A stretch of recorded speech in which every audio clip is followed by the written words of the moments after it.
This is it! Major news for all you Corvette Z06 fans! There's an all-new model that's going to be coming out to customers that you can actually buy, and that is going to be the all-new Corvette Z06 Gt3.R, which is going to be taking, again, the Z06 to the next level. Now, if you're not familiar with what GT3 is, GT3 class racing, this is essentially a racing version of the Z06 that looks very similar to the GTLM Corvette that we see racing all the time, the C8R. Basically, the Corvette is going global, and if you read the actual press release from Chevrolet, they say, for the first time in its 24-year history, Corvette Racing will contest multiple endurance racing championships during a globe-trotting 2022 racing program. Corvette's production-based race team is set for full-season championship challenges in both IMSA WeatherTech Sports Car Championship and the FIA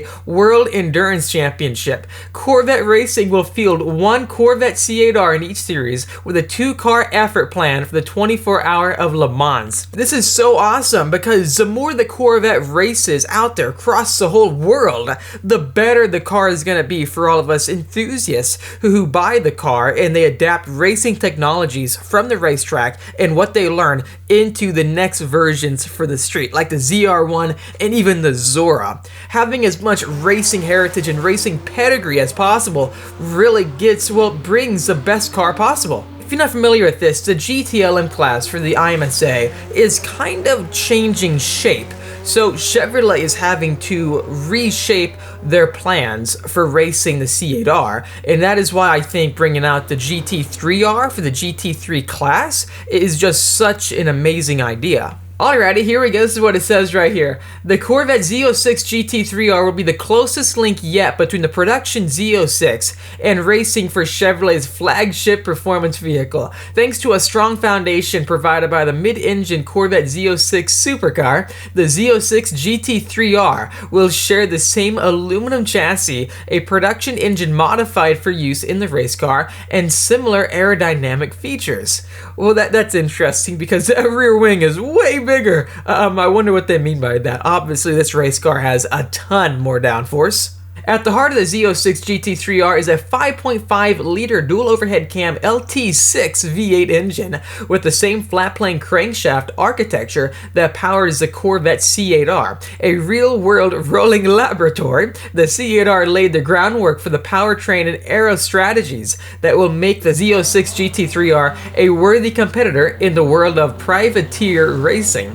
If you're not familiar with what's going on, you can actually buy this car if you have a racing team and you want to use it. It's the same format that Ford has for the Ford Mustang GT4, and then also the 488 Evo Challenge race car that Ferrari offers. If you're a customer and you've got the big enough budget, you can actually go out and get one of these vehicles to race or just take to the racetrack. I've actually driven the Ford Mustang GT4, and that car was so much fun, and that's based on, again, the craziest Mustang available at the time when that car launched. So when the GT4 launched, the craziest Mustang was the GT350R. But what's interesting about it was that the 350R shared so much with the Z06. The 350R has a flat plane crankshaft. Also, it does not have the carbon fiber wheels that the production version has. When Ford decided to make a racing version like this Z06 Gt3.R, their first attempt at it was the FP350S. In that car, they used the same engine essentially, but they modified it for the racetrack. I think it was a bit detuned to match homologation standards, which homologation means that all the cars must have similar outputs so they can perform equally on the racetrack. But anyways, though, they noticed that over time, the vibrations and just the way the flat plane crank was handling to non-stop racing and track use, they found that there was much more performance gains to go to a traditional cross-plane crankshaft because the vibrations were too much in the Voodoo. Then the following version after the FP350S, they ended up making a GT4, which is the one that I drove, which is basically a GT350 motor, but then a cross-plane crankshaft, versus what Chevy did here and kept the flat plane crank engine with their GT3R. I think they did it because they've had so many good runs with the flat plane crank 5.5 liter engine in the C8R race car that they decided, hey, this is working well for us. We're not seeing too many problems. We're gonna use the same engine in another racing version based on the Z06. This is totally my cup of tea, man. This is exactly what I'm into. I love the livery design. They are taking a lot of cues from McLaren. And yes, I'm calling that out because McLaren does the same exact thing, using little logos towards the rear of the vehicle to give you like a gradient effect from the gray to the yellow. Literally, if I show you a photo of a like 620R or an actual McLaren race car, like a GT3 version, it's got the same livery style. But I love that American flag on the side of the door. I mean, looking at the car itself, it's got more aggressive dive planes on the front end as well. Then also the front fascia is much more similar to that of the C8R race car, I feel like. You have the same exact hood, it looks like, too, with those vents for downforce, kind of like an S-duct, I believe. But down below on the side, yeah, the sides here looks the same as the C8R as well. Same with the wide body on the front end. But one design feature that I absolutely love, and I want them to add this on the ZR1, you have these lower intakes down below, which could be for brake ducts or downforce or just for extra cooling for the block itself. I wonder what that could be for. Let me know, what do you guys think in the comment section down below. Same as the side mirrors, same as the C8R. That rear wing is so cool. I want that for the road car, especially I want this livery. Chevrolet, add this, please. Anyways, though, moving on, I do want to add on one topic. I think going down this route is absolutely genius because it works so well with every other exotic brand. You have the 720S GT3 car you can buy, which is insanely fast. You have the Ford GT Mark II, which is a racing version of the street car. Yes, you can't drive it on the street, but there are people out there where this is all they think about, kind of like myself, but I want a street car. Anyways, they buy these vehicles and they legitimately track them. I've seen the Ford GT Mark II at the racetrack. I've seen tons of Lamborghini Super Trofeos. They are out there. Plus, here's the deal though. Since these cars are made for certain classes, they are homologated. Whereas the 48 Challenge Evo that I drove, based on the actual Ferrari 488 GTB, wasn't homologated. So when you look at it, it had max power. So well over 600 horsepower, close to 700 horsepower. And the thing was just insane, absolutely insane.